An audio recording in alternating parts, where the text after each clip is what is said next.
Francisco Amélio, nós vamos continuar as histórias, as bonitas, as belas, as melhores histórias de Grajaú, porque na reportagem passada entrevistamos o Nélio Rezende e vamos continuar hoje com o Nélio Rezende. Estamos no centro, aqui na rua Antônio Francisco dos Reis, e vamos entrevistar esse personagem grajauense, que está aqui do nosso lado. Tudo bem contigo, Nélio? Tranquilo, Valdemar. Falta o que para melhorar?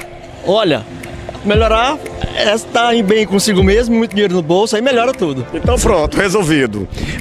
Tu tem aí essas histórias boas sobre Grajaú, são as melhores histórias, que dá mais do que um livro. E hoje nós vamos contar a história desse prédio aqui, não é isso? Perfeito. Esse prédio aqui que fica na rua Antônio Francisco dos Reis, volta aqui, vai de lá para cá aqui, Magno, pra gente mostrar aqui que já funcionou também a telecomunicação do Maranhão. Mas o que era prioritariamente, o que aconteceu inicialmente nesse prédio aqui, Nélio? Esse prédio, eu morava em frente, era o presídio da cidade, a cadeia. Aqui onde hoje está esse postinho de gasolina era a tua casa? Era minha casa. Tá. E os furtos? Conta a história dos furtos em Grajaú. A nossa cidade, na época, 1960, 70, os furtos principais que as pessoas não tinham preocupação era o roubo de lenhas, ou seja, o rio Grajaú, o rio cheio, as pessoas iam até o alto, 2 quilômetros, e cortavam lenha, porque não tinha gás na época. E os furtos eram esses, furtos de lenhas, candeias, de casco, das canoas, e porcos, cavalos, gado, galinha e outras coisas mais. Um dos problemas da polícia era esse. Furtava e vinha bater aqui. Vinha bater aqui, exatamente. E aí tinha até a questão das torturas também. Como eram essas torturas? As torturas os presos aqui sofriam. A nossa rua à noite, a pessoa não dormiam. Por quê? Os maus policiais e guardas pegavam os presos que roubavam, entendam. Não eram os criminosos que ceifavam vida, esses que roubavam. Aí o que acontecia era a tortura através da palmatória, choque elétrico, o que mais? Afogamentos. Então eram essas as torturas que tinha na cidade. Época medieval, usava-se, ainda hoje em certa localidade do mundo e do Brasil, usa-se essa palmatória. Coisa errada, né? Não pode mais acontecer isso, né? Exatamente. Mas tinham 2 presos com problemas mentais. Conta a história desses presos aí. Olha, um dos presos pesava mais de 200 quilos, 2 metros aproximadamente, muito forte. Dizem que veio de outro estado. A família trouxe para levar para São Luís. E ao chegar aqui, ele era tão forte que as grades da cadeia eram de pau d'arco. E o que acontecia? Ele tinha tanta força que abria as grades. Aí o Neuto Calango também foi delegado na época, que fez de ferro algemas. Ele comia as galinhas, ele jogava comida e, ao jogar comida, pegava as galinhas e devorava. Comida comia pouco, a família disse que ele só come carne in natura. Aí tinha um do pessoal, dono do pessoal de vendia o gado, trazia material, carne, e ao dar carne pro preso, ele comia todas. Aí ele era tão forte que quebrava na porrada a cela de uma para outra. E ao quebrar a cela de uma para outra, o pessoal ficaram com medo e mandaram fazer algemas de ferro novamente com corrente e levaram para São Luís. E tinha outro preso também. O que ele fazia? Ele ficava nas celas, quando passavam mulheres para visitá-los, ele pegava nos seios. E uma das mulheres que nós conhecemos, casada, eu disse, não se aproxime. Ele foi, pegou nos 2 seios. E a mulher disse, Nélio, ele tá pegando meus seios. Eu te avisei. Segue. E aí, concluindo desse outro preso, ele saltou, ele fugiu. Ao fugir pelo telhado, ele foi a casa até do policial, ali perto da onde é a nossa câmara, pegou o revólver do policial e disparou 6 tiros. Aí o policial vieram, prenderam novamente e levaram para São Luís. Vamos. Muito bem. E os homicídios diversos, como eram? Homicídio diverso tinha média de 20, 30 prisioneiros que vinham de todos os municípios. Garrota, São Pedro, todos esses que do lado da Serra Negra, Formosa e muito mais. Homicídios esses acontecido através de tiro de revólver, espingarda 20-12, punhal, peixeira, até de machado houve ceifação das pessoas, levaram as pessoas a óbito. Então eram esses homicídios. E aí tinham várias fugas também, não era? Como eram essas fugas? Sim, essas fugas saíam aqui pela frente do prédio, A prefeitura lá atrás saiu pela prefeitura também, saltava o muro, e na hora do banho do sol. E também fugiam pelo telhado. E o primeiro latrocínio, como foi isso? O primeiro latrocínio da cidade foi um caso tenebroso. Toda a sociedade se comoveu. Foi de uma pessoa de bens, fazendeiro da Serra Negra, tinha só um filho, um único filho. Dizem que os ciganos mataram. Pegaram esse cigano, trouxeram para a cidade. Toda a cidade ficou revoltada. Não dava nem água para o cigano. Aí eles ficavam aqui na porta, tudo, não tinha apoio de nada. Logo, fizeram igual nos Estados Unidos. Newton Calango, novamente, como delegado, fez algemas nos pés e para as mãos e corrente. As 6 policiais levaram para São Luís. O clamor foi imenso, a choradeira, revoltado e emocionado, as pessoas da cidade ficaram. Mas só que os ciganos choraram tanto que as pessoas ficaram preocupados com aquela choradeira. É isso. Pois é. Tem também a história de umas mulheres que foram estupradas. Conta aí pra nós. Sim, acontece que quando havia mulheres estupradas, ou seja, menores de idade, os pais geralmente tinham 5, 6, 8 homens, só tinha uma filha, ou vice-versa. E o que acontece? Eles mandavam prender e só saía depois de casados. Certo? Só depois de casados. Aqui da cadeia só saía depois de casado. Casado, exatamente. Aí uns, na hora que casavam, iam embora, ou outros fugiam para não casarem. E teve uma história interessante de uma relação sexual de um não indígena com uma indígena. Como foi essa confusão toda? Olha, essa confusão comoveu a cidade também. Veio a Polícia Federal através do avião da FAB, levou essa pessoa algemada. E após muitos meses, essa pessoa retornou à cidade. Dizem que foi feito um acordo, deu várias cabeças de gado, né? É o linguajar usado, várias peças de tecido, que o pai desse moço era bem de vida, e uma máquina de costurar.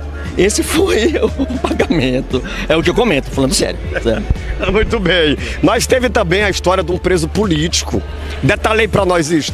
Olha, o preso político é um senhor muito valente que tinha na cidade, e esse vaqueiro deste político ceifou a vida dessa pessoa e veio para cá. Só que ele tinha na sua cela um rifle 44 novinho, cheio de bala, um 38 caixa de bala também, uma lanterna para usar à noite e uma peixeira. Estava protegido ele, certo? Então é esse o problema desse acontecimento. Agora, Nélio, tem um detalhe interessante, uma curiosidade. Como eram os encontros íntimos desse povo aqui, dos presos? Sim, o encontro íntimo acontecia da seguinte maneira. A luz ia até às 22, 23 horas. Quando apagava, aí as mulheres, que um local da boate chamava-se Buru, vinham para cá e tinham esse relacionamento. Os presos tinham mais condições, quando a luz apagava, iam para onde? Iam para o Buru lá, bebiam tudo através dos guardas e dos policiais na época, certo? Porque a cidade era dessa maneira. Este detalhe, tinha mais uma condiçãozinha, ia para lá, coisa e tal, e voltava. Exatamente, perfeitamente, certo. Muito bem. Certo. E um enfermeiro, teve um enfermeiro que chegou aqui, vacinou o pessoal aí contra doenças, como foi isso aí? Sim, esse enfermeiro também tinha ceifado a vida de uma pessoa, e o que aconteceu? Ele era um profissional, aplicava injeções. Aí, como ele tinha muito tempo já de prisioneiro, aí ele tinha liberdade para sair e dar injeção nas pessoas, aplicar injeção. De criança, adultos, diz que ele tinha mão levíssima, certo? É isso. Muito bem.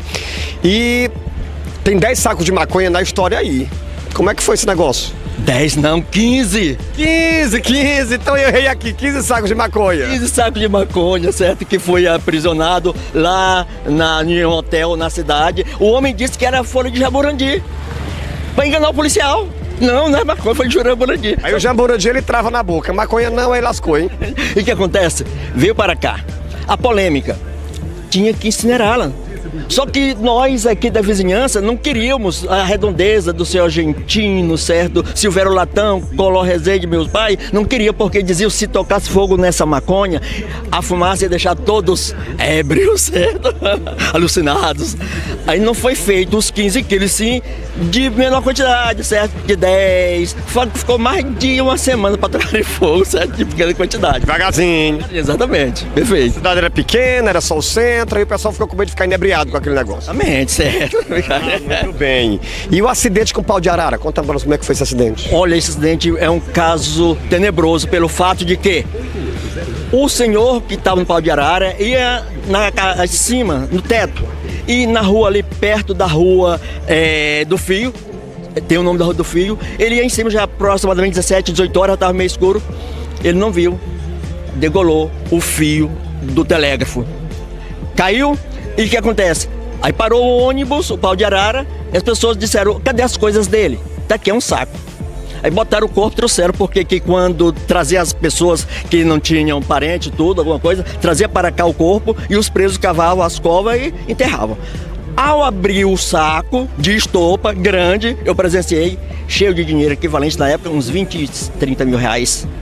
Porque as pessoas transportavam. E ao fazer esse transporte desse dinheiro, era geralmente para comprar algo, gado ou outras coisas do gênero, certo? Aí tu ajudou a contar o dinheiro? Tem que contar o dinheiro. Aí teve um delegado com medo de roubar o dinheiro aqui, de alguém souber e roubaram. O que fez? De imediato, no outro dia, já levou o dinheiro para São Luís. Fez o documento contando os fatos, com medo de ser roubado o dinheiro.